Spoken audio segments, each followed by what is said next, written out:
आज हम शुरुआत करने जा रहे हैं चैप्टर 5 ट्वेल्थ क्लास का। जो ट्वेल्थ क्लास का चैप्टर 5 है उसका ऑब्जेक्टिव क्वेश्चन है, जो हम लोग थ्योरी में ऑलरेडी हम लोग क्या किए हुए हैं कि पढ़ लिए हैं। इसका थ्योरी चैप्टर 5 का हम लोग थ्योरी पढ़ लिए हैं। तो थ्योरी पढ़ने के बाद अब हम लोग क्या करने जा रहे हैं, ऑब्जेक्टिव क्वेश्चन करने जा रहे हैं उसके। तो आइए देखते हैं कि किस तरह से ऑब्जेक्टिव क्वेश्चन पूछा जा रहा है। तो पहला प्रश्न ये है कि अलबर्नी किसके साथ भारत आया था। तो किसके साथ भारत आया था? ये आया था मोहम्मद गजनवी के साथ भारत आया था। मोहम्मद गजनवी के साथ भारत आया था। अगर ये प्रश्न पूछ दे कि कब आया था, क्या प्रश्न पूछ दे कि कब आया था, तो ये आपको टाइमिंग याद रख लेना है 1017 ईस्वी में। ठीक है, कब भारत आया था इसमें, तो आपको टाइम याद रख लेना है। वो टाइम कौन सा है, तो याद रखना है 1017 ईस्वी का, जब इसने भारत आया। आइए हम लोग अगले प्रश्न को देखें। अगला प्रश्न क्या है हम लोगों के लिए? अगला प्रश्न इब्न बतूता। इब्न बतूता किस देश का निवासी था? इब्न बतूता किस देश का निवासी था? तो यह व्यक्ति रहने वाला कहाँ है, तो मोरक्को का रहने वाला है। ठीक है, याद रखिएगा इब्न बतूता किस देश का निवासी था, तो ये मोरक्को का। अब मोरक्को कहाँ पर पड़ता है, तो ये अफ्रीका महादेश के अंतर्गत आता है। इसका जन्म जहाँ पर हुआ था उस जगह का नाम है एजिबियर। उस जगह का नाम क्या है? एजिबियर। ये भी याद रखिएगा, उस जगह का नाम क्या है? एजिबियर। ठीक है, अब आए हम लोग अगले प्रश्न को देखें कि अगला प्रश्न क्या है। अगला प्रश्न हम लोगों के लिए ये रहा। पूछा गया है कि इब्न बतूता ने अपनी यात्रा का विवरण किस भाषा में लिखा था। इब्न बतूता आया था, तो जब पूछा जाएगा कि किसके शासनकाल में भारत आया था, तब आपको याद रखना है चंद्रगुप्त को। किसके शासनकाल में भारत आया, तो ये आपको याद रखना है चंद्रगुप्त द्वितीय के शासनकाल में भारत आया था। अब अगले प्रश्न को हम लोग देखें। अगला प्रश्न हम लोगों के लिए क्या है? अगला प्रश्न ये पूछा गया है कि दिल्ली से दौलताबाद किस शासक ने अपनी राजधानी परिवर्तित की है। तो कौन सा शासक है? ये फेमस शासक है, अमूमन हर लड़के इस प्रश्न को जानते रहते हैं कि ये प्रश्न पॉपुलर है थोड़ा लड़कों के बीच में।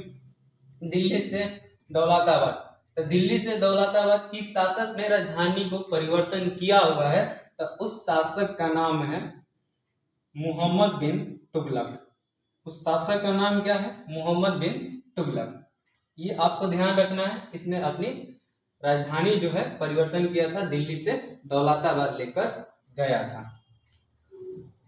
नेक्स्ट प्रश्न को हम लोग देखें। नेक्स्ट प्रश्न क्या है? नेक्स्ट प्रश्न ये है कि वास्को डिगामा कब भारत पहुंचा था। अब आपका टाइमिंग पूछा गया है कि वास्को डिगामा कब भारत पहुंचा था, तो अमूमन सभी लड़के जानते हैं कि यह कब पहुंचा था, 1498 में। तो यहाँ पर जब आप इस प्रश्न को देखेंगे तो यहाँ पर दो ऑप्शन में 1498 दिखाई दे रहा है। तो अब यहाँ पर हो सकता है कंफ्यूजन हो, तो आपको कंफ्यूजन में नहीं रहना है। जो इसका रियल आंसर होगा वो है 17 मई। कब याद रखना है? 17 मई 1498 ईस्वी में यह भारत पहुंचा था। आइए अब अगले प्रश्न को हम लोग देखें कि अगला प्रश्न हमारा क्या है।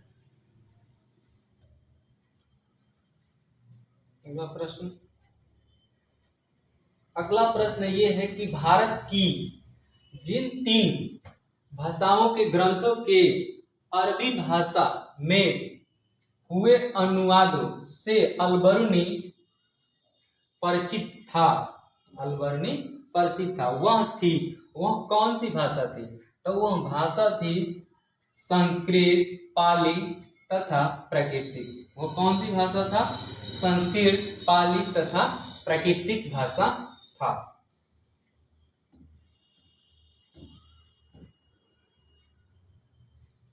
अगला प्रश्न क्या कहा गया है कि मार्को पोलो ने 13वीं शताब्दी से जिस स्थान से चलकर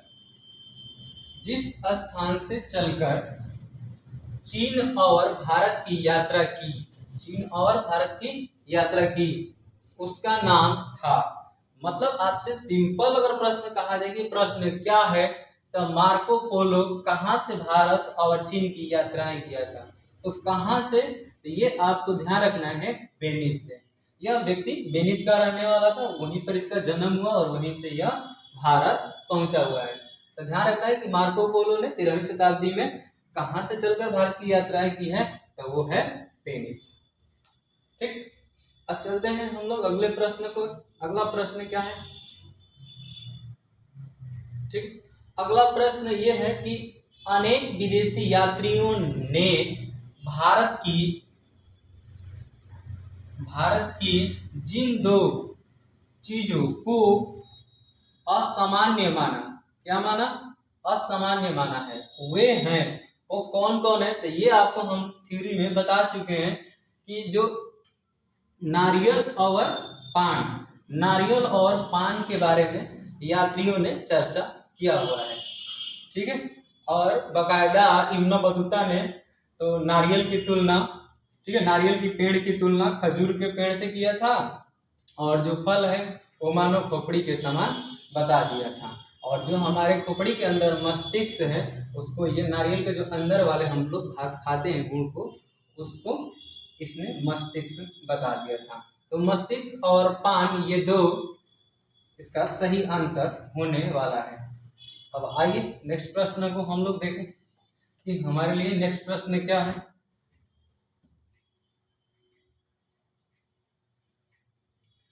अगला प्रश्न है कि अलबर्नी भारत में जिस शताब्दी में आया था वह थी, मतलब कौन सी सदी में भारत आया था? तो हमने आपको पहले टाइमिंग बताया कि 1017 ईस्वी में अलबर्नी भारत आया है। कब आया है? 1017 ईस्वी में। तो जब 1017 ईस्वी में, तो कौन सी सदी होगा? जस्ट इसके आगे वाले सदी होगा, तो कौन सा होगा? 11वीं सदी होगा। कौन सी सदी होगा? ध्यान रखना है, 11वीं सदी इसका राइट आंसर होगा। इसके बाद अगले प्रश्न को हम लोग देखें। ठीक है, अगला प्रश्न क्या है? इब्न बतूता,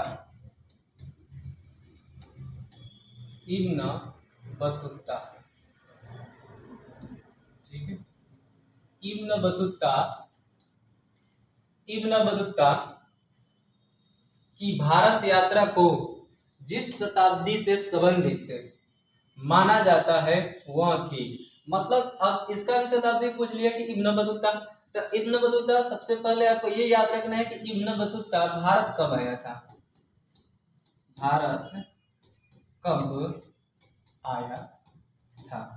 तो ये कब आया था? 1333 ईस्वी में भारत आया था। और 1333 ईस्वी में दिल्ली का सुल्तान जो था वो था मोहम्मद बिन तुगलक, जिसको शॉर्टकट में MBT कहा जाता है।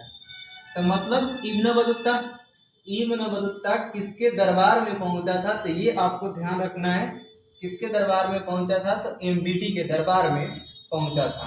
तो ये अब देख लेना है कि जब ये 1333 ईस्वी में पूछा है, तब समझ जाना है कि कौन सी सदी होगा। इसका सही आंसर, ठीक है, 14वीं सदी होगा। इब्न बतूता किस सदी में भारत आया? 14वीं शताब्दी में भारत पहुंचा है। तो इस तरह से इसका प्रश्न का ये आंसर हो जाएगा। ठीक है, आगे अगला प्रश्न देखें हम लोग। अगला प्रश्न क्या है? अगला प्रश्न पूछा गया कि फ्रांसवा बर्नियर जिस देश से भारत आया था, ठीक है, उसका नाम क्या था? तो अब आपके प्रश्न को हम लोग अच्छे से समझ लिए कि फ्रांसवा बर्नियर जिस देश से भारत आया था उसका नाम था। मतलब फ्रांसवा बर्नियर किस देश का निवासी था? तो फ्रांसवा बर्नियर जो था ना, वो कहाँ का निवासी था? फ्रांस का निवासी था। कहाँ का निवासी था ये? फ्रांस का निवासी था। ये आपको याद रखना है। अगले प्रश्न को हम लोग देखें। अगला प्रश्न क्या है? ठीक, अगला प्रश्न के बारे में बताया गया है कि इब्न बतूता के अनुसार उसे मुल्तान से दिल्ली तक की यात्रा, कहाँ से याद रखना है? मुल्तान से। ठीक है, कहाँ से यात्रा इसने प्रारंभ, मतलब आपको ध्यान में रखना है कि इब्न बतूता के अनुसार मुल्तान से दिल्ली की यात्रा में जितने दिन लगे थे उसकी संख्या कितनी थी। तो दिल्ली से मुल्तान तक का समय पैदल चलने में कुल 40 दिन का लगता था। कुल कितने दिनों का? 40 दिनों का लगता था। ये आपको ध्यान में रखना है। और यही पूछ लेता कि सिंध, दिल्ली से सिंध तक की यात्रा कितने दिनों में पूरा होता था। तो ये आपको ये भी ध्यान रखना है कि दिल्ली से सिंध तक की यात्रा, वो भी कैसे यात्रा? तो ये याद रखना है पैदल। कुल कितने दिन लगेंगे? 50 दिन लगेंगे। ये आपको ध्यान रखना है। आपसे क्या पूछा गया है? मुल्तान से दिल्ली। तो मुल्तान से दिल्ली 40 दिनों का समय लगेगा। नेक्स्ट प्रश्न देखें हम लोग। नेक्स्ट प्रश्न क्या है? अगला प्रश्न क्या पूछा गया है कि मोहम्मद बिन तुगलक ने दिल्ली के काजी नियुक्त किया था। तो दिल्ली का काजी किसको नियुक्त किया गया था? हमने आपको बताया कि मोहम्मद बिन तुगलक के टाइम में इब्न बतूता भारत आया था, और भारत आया, इससे संवाद किया मोहम्मद बिन तुगलक से, और मोहम्मद बिन तुगलक इसके ज्ञान से प्रभावित होकर, इब्न बतूता के ज्ञान से प्रभावित होकर इससे दिल्ली का क्या नियुक्त कर दिया? काजी नियुक्त कर दिया था। तो ये आपको ध्यान में रखना है, क्या नियुक्त किया? तो इब्न बतूता को काजी नियुक्त कर दिया था। अगले प्रश्न को हम लोग देखें। अगला प्रश्न क्या है? ठीक, अगला प्रश्न पूछा गया कि मध्य एशिया के रास्ते होकर इब्न बतूता 1333 ईस्वी में स्थल मार्ग से पहुंचा था। कहां पर पहुंचा था? तो ये आपको याद रखना है, सिंध। कहां पर पहुंचा था? सिंध पहुंचा था। और सिंध होते हुए पुनः यह दिल्ली पहुंचा, जहां पर मोहम्मद बिन तुगलक शासन करता था। नेक्स्ट,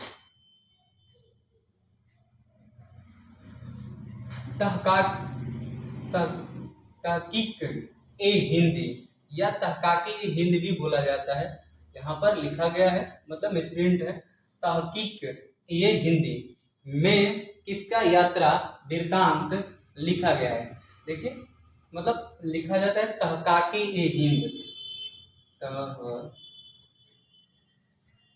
तहकाकी ए हिंद, तो तहकाके ए हिंद लिख दिया है, तहकीके ए हिंद। फिर भी यही प्रश्न है, तहकाके ए हिंद। तो तहकाके ए हिंद के लेखक पूछा जाएगा कि तहकाके ए हिंद के लेखक कौन है। तो तहकाके ए हिंद के लेखक अलबर्नी है। ठीक है, और किस भाषा में लिखा है? तो ये भी अरबी भाषा में लिखी गई किताब है। तो ये भी आपको ध्यान में रखना है कि तहकाके ए हिंद की अगर भाषा पूछा जाए कि भाषा क्या है, तो भाषा आप लोगों को याद रखना है अरबी। चलिए, अब नेक्स्ट प्रश्न को हम लोग देखें। नेक्स्ट प्रश्न क्या है? नेक्स्ट प्रश्न क्या है? मेगास्थनीज कौन था? तो मेगास्थनीज ये राजदूत था। आपको पता है कि चंद्रगुप्त मौर्य के शासन काल में भारत आया था। मेगास्थनीज चंद्रगुप्त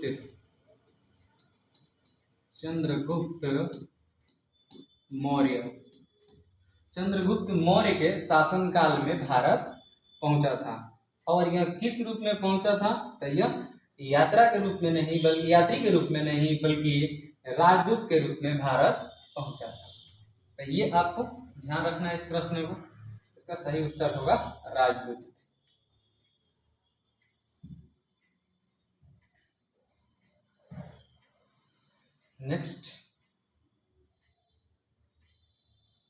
नेक्स्ट प्रश्न क्या है?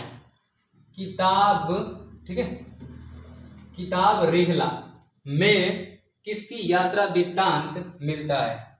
तो किसकी यात्रा वृत्तांत मिलता है?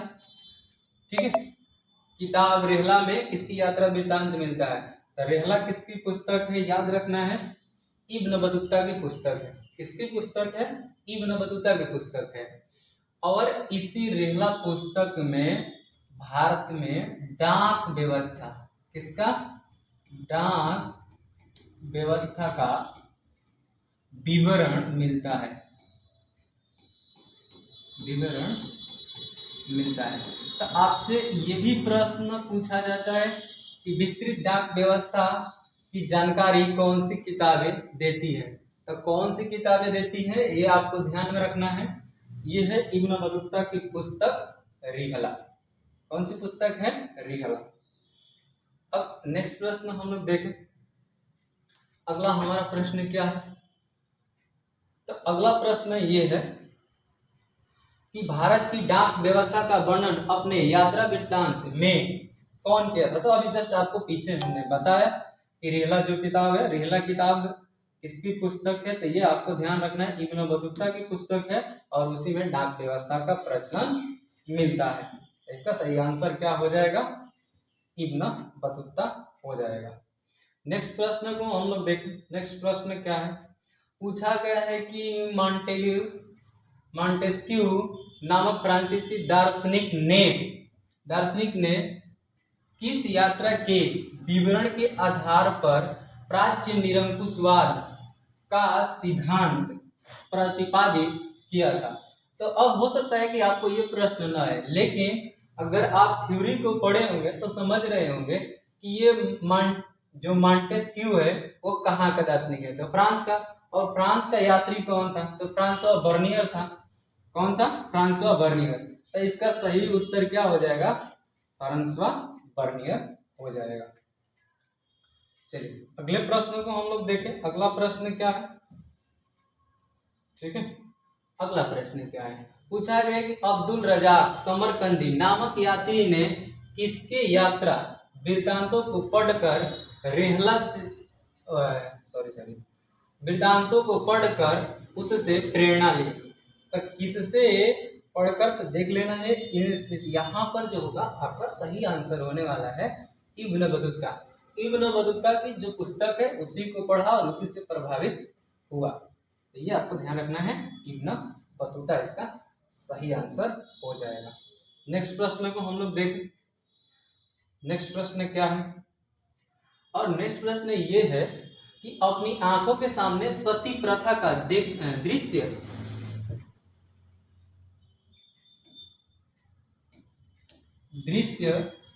देखकर कौन विदेशी यात्री मूर्छित हो गया था? तो कौन विदेशी यात्री मूर्छित हो गया था? तो इसका सही आंसर जो होने वाला है वो है इब्न बतूता। इब्न बतूता ने देखा और देखकर क्या हो गया? मूर्छित हो गया। ठीक है, तो अब हम लोग चले अगले प्रश्न पर। अगला प्रश्न क्या है? थोड़ा फास्ट करेंगे। अगला प्रश्न क्या है? लाहौर में एक 12 वर्षीय बालिका, लाहौर में एक 12 वर्षीय बालिका को जबरदस्ती सती बनाए जाने की मर्मिक घटना का आंखों देखा हाल किस विदेशी यात्री ने बताया? तो ये जो आप थ्योरी पढ़े होंगे उसमें अब 12 वर्षीय जो बालिका है उसकी चिता को 4 ब्राह्मण और एक बच्ची है वो खींचकर उसको हाथ पैर बांधकर और चिता की ओर ले जाया जा रहा था। तो इस घटना का पूरा वर्णन किसने किया है? तो बर्नियर ने किया हुआ है। किसने किया हुआ है? तो ये आपको ध्यान रखना है, बर्नियर ने किया है। चलिए अब हम लोग अगले प्रश्न को देख लें कि अगला प्रश्न क्या है।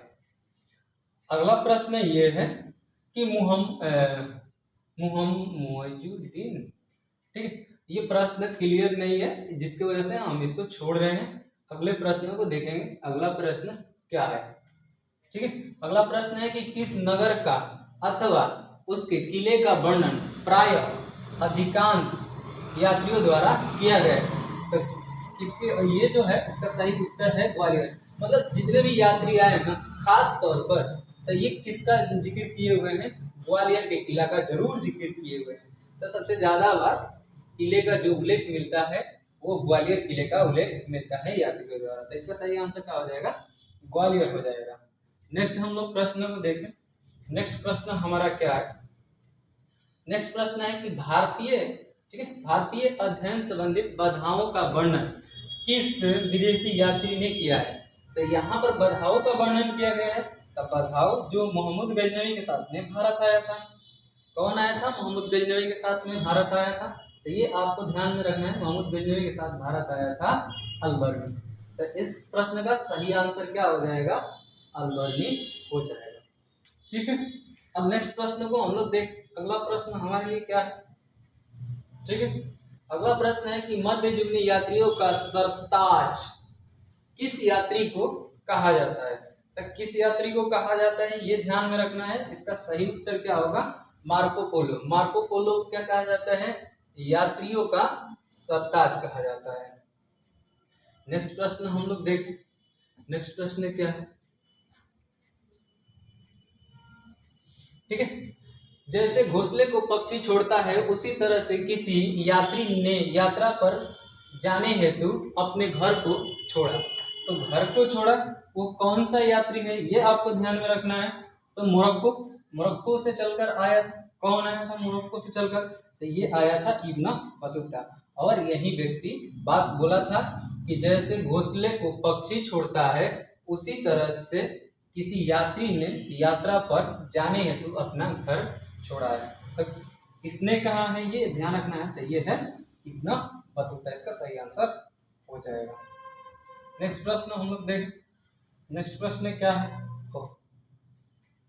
क्या है देखते हैं। अगला प्रश्न यही होगा। ठीक है, अगला प्रश्न वही वाला है, ये मिस्टेक हो चुका है। हुमायूं के दरबार में कौन अफ्रीकी यात्री भारत आया। तो देखिए हुमायूं के दरबार में अब्दुल रजाक भी नहीं आया, अलबर्नी भी नहीं आया, फ्रांसवा बर्नियर भी नहीं आया। अफ्रीका से आने वाले कोई यात्री नहीं है जो हुमायूं के दरबार में आए हुए हैं। तो इस तरह से आपका प्रश्न सही हो जाएगा, इनमें से कोई नहीं, इनमें से कोई नहीं, इसका सही हो जाएगा। आपको ये ध्यान रखना है, अफ्रीकी यात्री, कोई ऐसा अफ्रीकी यात्री नहीं है जो हुमायूं के दरबार में पहुंचा हुआ है। ठीक है, ये देखेंगे फ्रांसवा बर्नियर फ्रांस का है, अलबर्नी कहाँ का है, तो ये उज्बेकिस्तान का है, और अब्दुल रजाक ये फारस का है।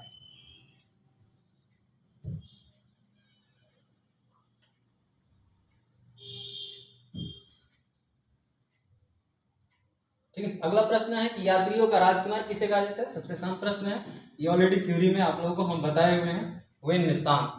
यात्रियों का राजकुमार किसे कहा जाता है, वेन सांग को कहा जाता है। ये आसान प्रश्न है। अगला प्रश्न है, अगला प्रश्न को एकदम याद कर लेना है। ठीक है, अगला प्रश्न एकदम याद कर लेना है, बहुत बढ़िया क्वेश्चन है। कैप्टन हॉकिंस किस मुगल शासक के दरबार में आया था। तो जब बात किया जाएगा ना, इसका पूरा नाम है विलियम कैप्टन हकिंग। ठीक है, हकिंग्स। तो ये आपको ध्यान रखना है, कैप्टन हकिंग्स लिख दिया है। तो किस मुगल शासक के दरबार में आया था, तो ये आपको याद रखना है, जहांगीर के दरबार में पहुंचा था। किसके दरबार में पहुंचा था, तो ये आपको ध्यान रखना है, जहांगीर के दरबार में पहुंचा था। अगले प्रश्न को हम लोग देखें। अगला प्रश्न क्या है, अगला प्रश्न है कि तंबाकू पर किस शासक ने प्रतिबंध लगाया था। तो किस शासक ने प्रतिबंध लगाया था, वो व्यक्ति था जहांगीर। कौन सा था, जहांगीर था। अब थोड़ा सा आप लोगों को ये भी बता दें हम कि किस तरह से ये प्रतिबंध लगाया था। क्योंकि यह राजा हुआ करता था, तो पुर्तगालियों ने सबसे पहले जो तंबाकू की शुरुआत किया हुआ है, तो वो किसने किया था, पुर्तगालियों ने ही लेकर जो तंबाकू को ले आया भारत में, और भारत में खेती करवाना स्टार्ट किया। तो इसको क्या कर दिया गया था कि जहांगीर को भी एक चुटकी इसको भी दे दिया गया था, और दे दिया गया था, जिसको खाने के बाद यह क्या हो चुका था, मूर्छित हो चुका था। और जैसे ही मूर्छित हुआ और जब इसको मुंह पर पानी वानी दे दिया गया था जहांगीर के, तो जब होश में आया तो इसने कहा कि अरे भाई तो बहुत खतरनाक चीज है। फिर इसने क्या कर दिया कि तंबाकू पर बैन लगवा दिया अपने पूरे शासनकाल के दौरान। तो ये आपको ध्यान में रखना है। सही उत्तर क्या हो जाएगा, तो इसका हो जाएगा जहांगीर। अगला, अगले प्रश्न को हम लोग देखें। अगला प्रश्न पूछा गया आईने अकबरी किसने लिखा है। बहुत बढ़िया क्वेश्चन है, ये ध्यान रखना है। 12th के जितने भी स्टूडेंट हैं सबको ध्यान रखना है, ये आपको कई बार एग्जाम में मिलेगा, कई बार से पूछते आ रहा है। ठीक है, बोर्ड, बिहार बोर्ड ने कई बार इसको पूछा है। आईने अकबरी किसने लिखा है, तो ये आपको ध्यान रखना है, अबू फजल की किताब है। किसकी किताब है, अबू फजल की किताब है। और नेक्स्ट प्रश्न हम लोग देखें, वही प्रश्न है, दोबारा रिपीट हो गया है, तहकाके हिंद। ठीक है, तहकीके हिंद या तहकाके हिंद किसकी पुस्तक है, दोबारा प्रश्न रिपीट हो गया, हम इसको स्किप करते हैं। ठीक है, अगले प्रश्न को देखें।